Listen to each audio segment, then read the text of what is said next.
Okay. You probably just noticed a slight edit. 1, I forgot a step. 2, I stopped and had lunch. So, the step I forgot, my little handy dandy rubber bands go across here. I like to put it across all of them.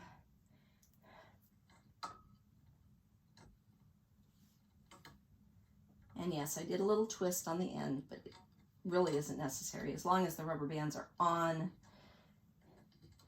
the nails and pushed down far enough. What that does is prevent these strings from popping out. Okay, the other thing I had to do was figure out which direction I needed to turn the handle to make sure it winds on in the right direction. I have that figured out now. So, next little edit is me trying to get past the camera without knocking it over. Sorry about that. No, I bumped it. Double check my picture. Okay, so I'm going to shift just a little bit here and show you there's my winding handle. So I'm just going to be turning that towards the front, I believe. I'll double check when I get there. And then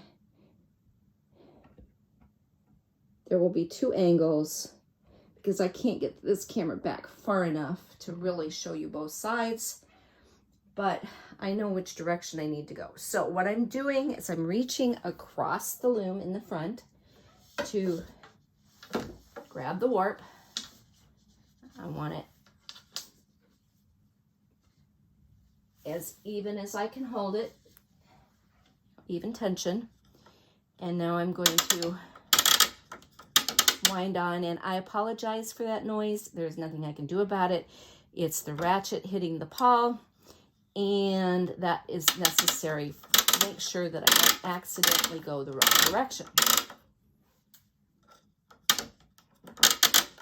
Okay, so I've finished winding on.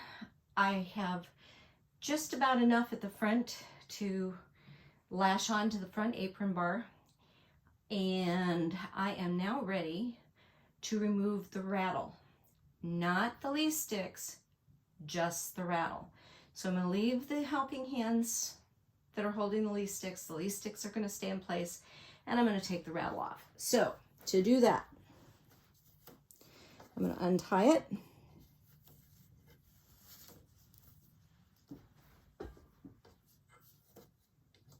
Being careful not to knock it.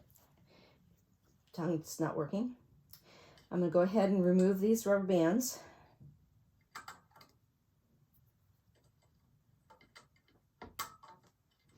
And what I'm going to do with them is I'm going to just stick them on the end here, just tight enough. All right, now I need to move my leaf sticks forward so I got plenty of room, but they got to stay there.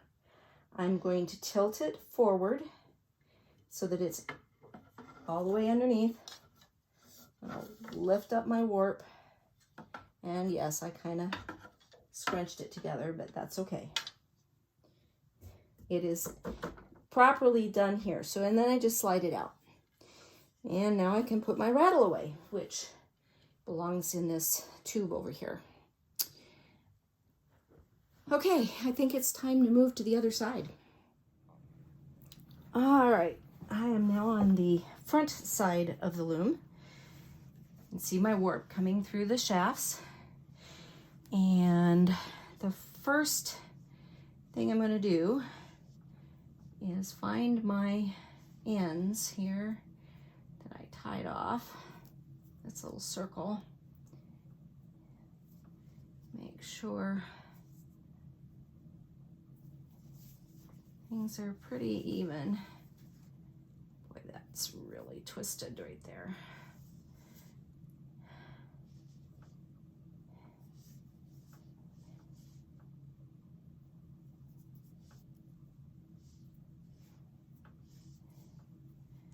I'll take that off because I don't need it anymore.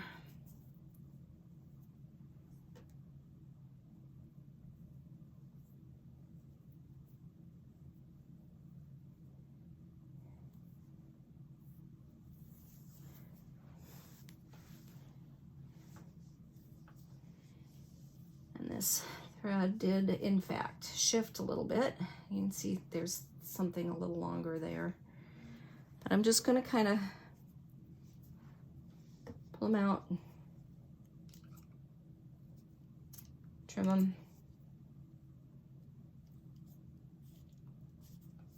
They don't have to be exact at this point.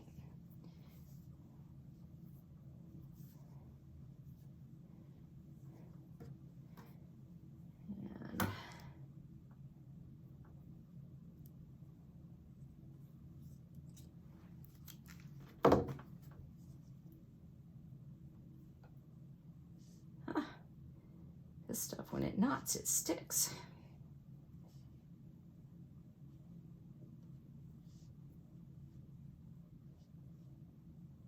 Usually those just slide right off.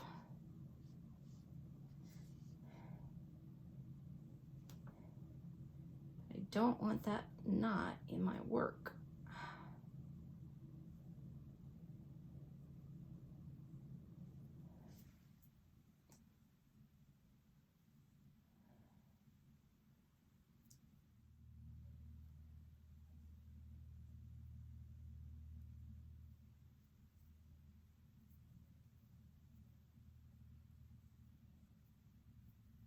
There we go. Got it. All right. I'm going to take these.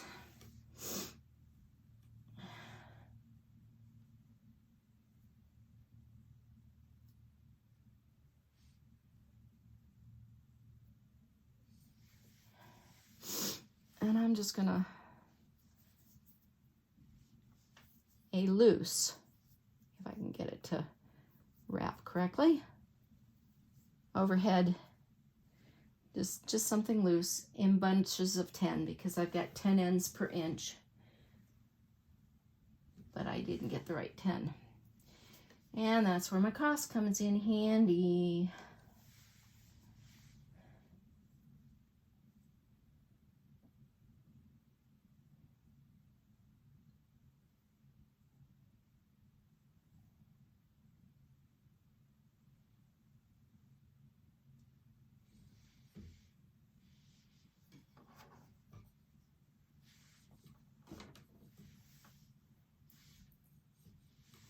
That's the first one.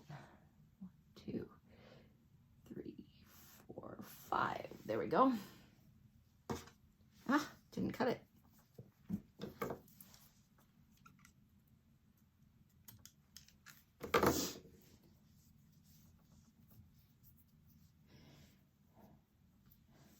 Yes, I heard many of you screaming because I didn't do that right the last time. All right.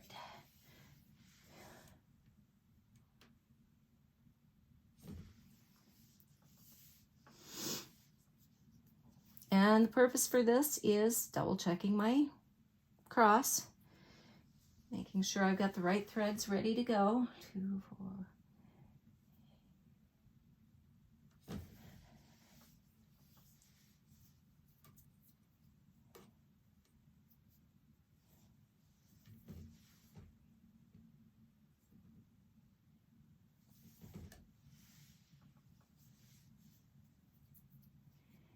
Also will keep threads organized while I thread from one side to the next.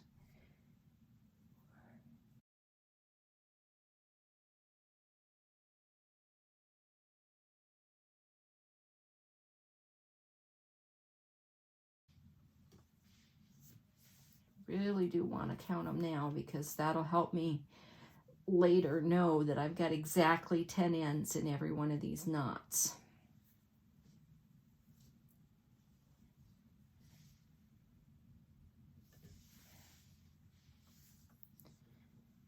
Also checking for this little problem.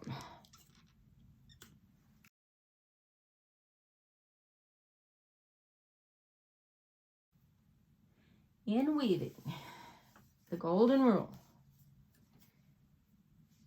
is always take time with your warp. Do not rush it. Do not think, oh, it'll be okay, because you really need to make sure that this is right. 1, 2, 3, 4, 5. If the warp doesn't go on correctly, the weaving will not go smoothly.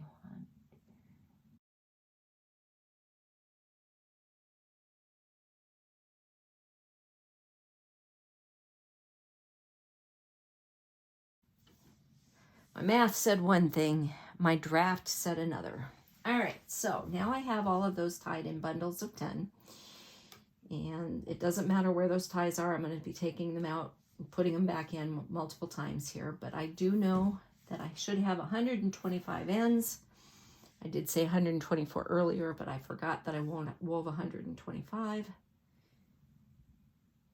2, 10, 20, 30, 40, 50, 60, 70,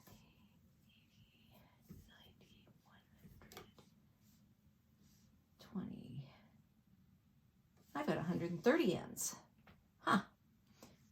All right. Well, I've got 130 ends. We'll see what happens. I may have to take some off, but we'll see. All right. So now the next thing is to consult my pattern.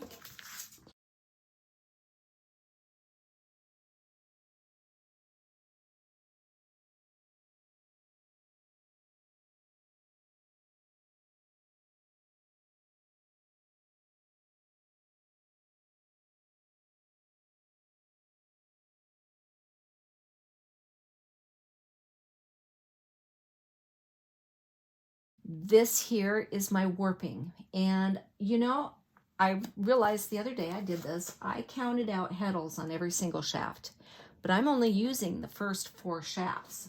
So these back 4, and I'm not going to worry too much about it, can just be kind of shoved over. We're not going to use those. I could use the back 4 or the front 4, whichever. It doesn't really matter, but I'm going to use these 4. And they can be a little stiff when you're trying to move a bunch of them at once. But I'm going to move these towards the middle.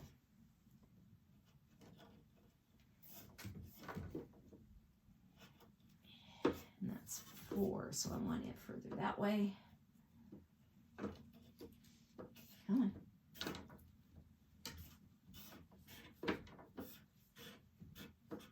There's 3.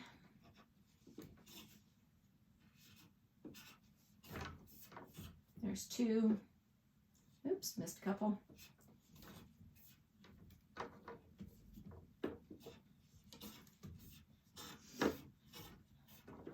And then my extras are held over here with these clips. I'm not going to worry about clipping these. I would if it was a wider warp, but it's not good. They're not going to interfere at all, so it's not a problem. All right, so this is my threading method. I'm going to warp 1, 2, 3, 4, 1, 2, 3, 4, all the way across my warp.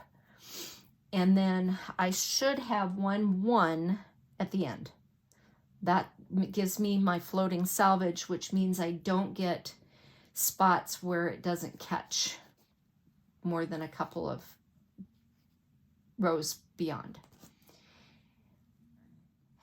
All right, so I need to start pulling these threads through, and I forgot my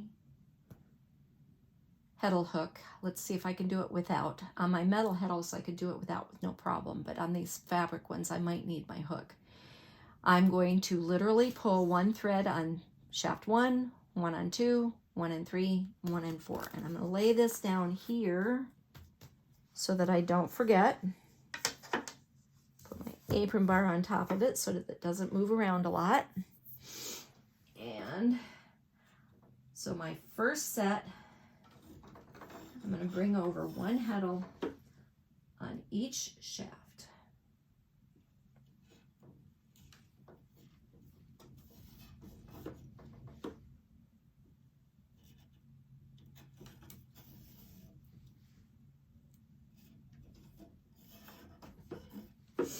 I'm going to find my first set of strings,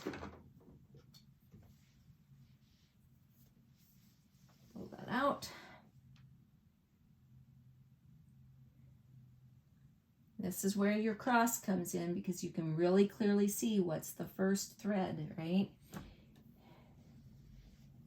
And let's see, can I thread it through? Yeah, I probably can without.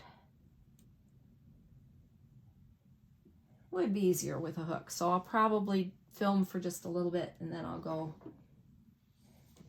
get my hook.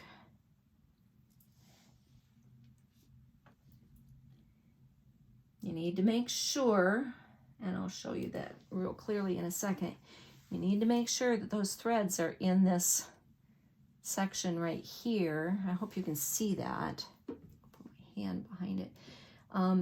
That is in between these two ladder pieces, okay? Because that's what's going to tell it to which position that thread is in. So I'm back. As you can see, I've got most of it done. I do have extra threads for the number of Heddles that I have, but I expected that. And I'm probably going to have to pull an extra one of these out for that 125th thread. So what I've figured out, and this is kind of, you know, for those weavers out there that maybe are thinking about getting started, I left off with a 1-2. So I'm going to start with 3-4, and what I'm going to do is I'm going to go ahead and pull out 3 of those because that's what I need for my next bundle. And 3 of those for my next bundle. That looks like more than 3. 1, 2, 3. Okay. And then 2 of these.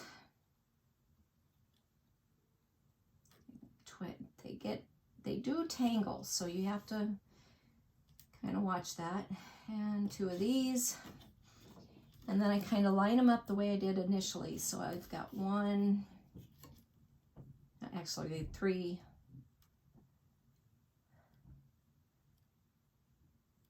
4,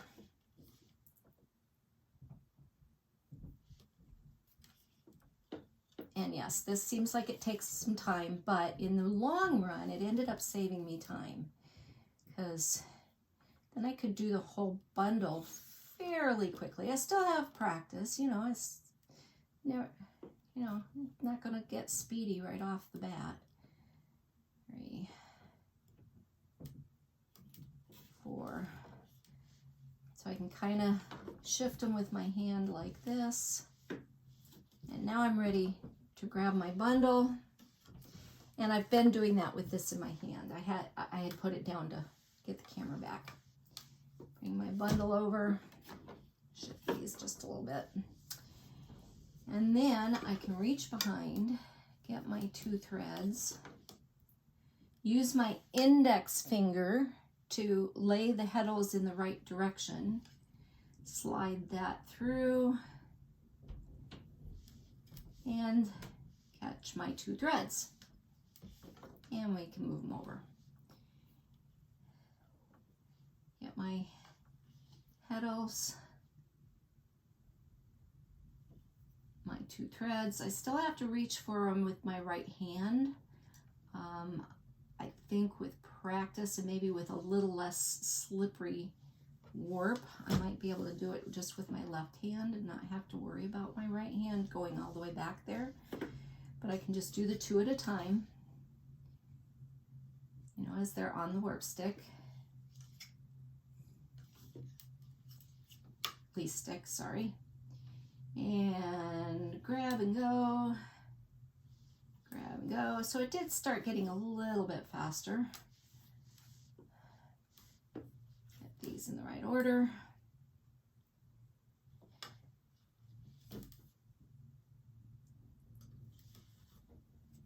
Ah, that one wasn't cut.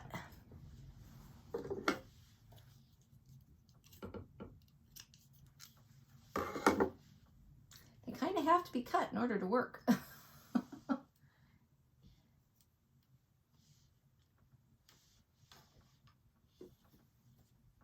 Now that one wasn't cut.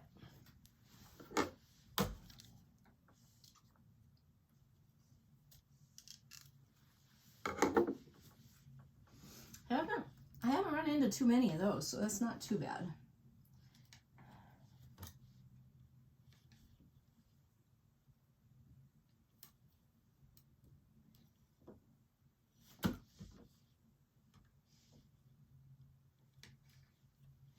And there's my 10 all threaded.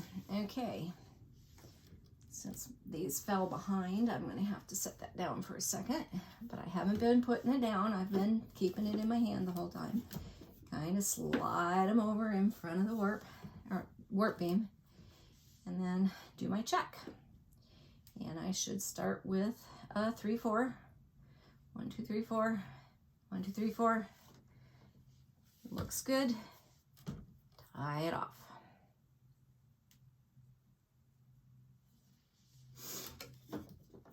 All right, so next one should be a 1, 2, 3, 4.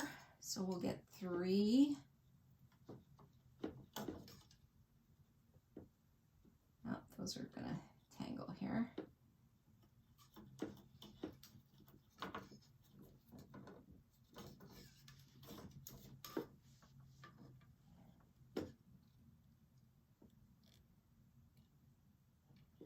Three.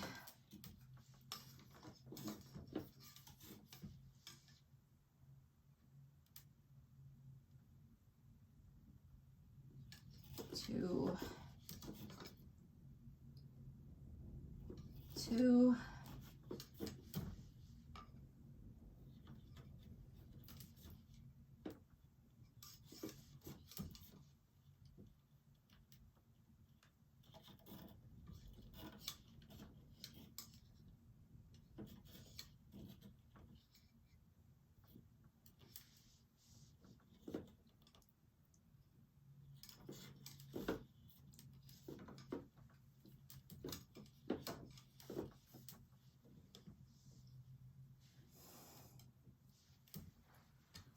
And got a shift. I will tell you, I'm kind of starting to run into the light behind me. That's going to be an issue. But next bundle.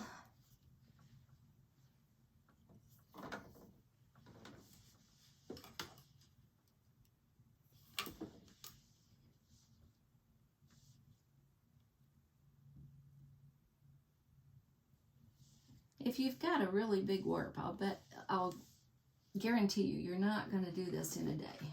I have done all of this so far in one day, and I'm feeling pretty good about it. But this can be hard on the body, and it can also take a lot of toll on the brain because there's a lot of concentration. I am not listening to anything while I'm doing this. At the very most, I might listen to some music, but generally dealing with the Heddles is not a time to be distracting oneself.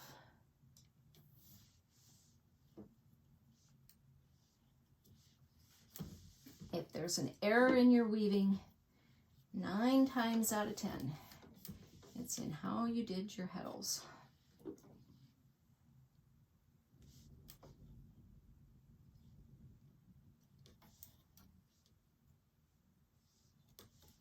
And see, that one went pretty quick, and that's how it's been getting throughout. Getting a little further over there than I really need to be, but again, the reed will straighten that all out.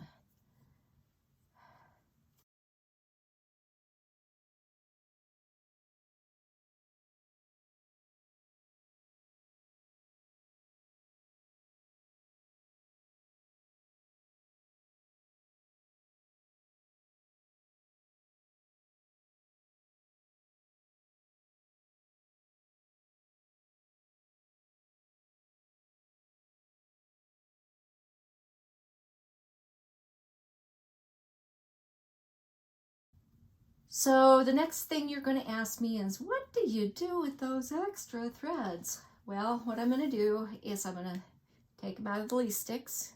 I'm going to take the least sticks off because now we're done with them. We don't need those anymore. They are through the Heddles. I have checked my Heddles. I'll probably do one more quick check, this way. That everything's looking smooth, nothing's looking crossed. I'll double check when I've got it through the reed. I could check for a quick cross. I'll do that in a minute. Anyway, what I'm going to do with these is I'm going to take them to the back. I'm going to wind them onto something that I can hang from the back with weight.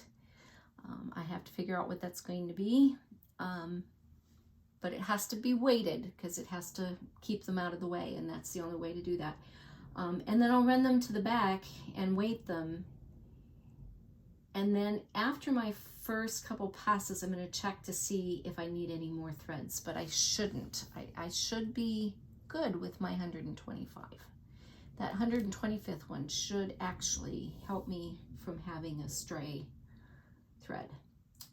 So, okay, I'm going to take off the helping hands and the lace sticks. You don't need to watch that. It's a pretty simple process. And then we'll show you how to spread these through the reed.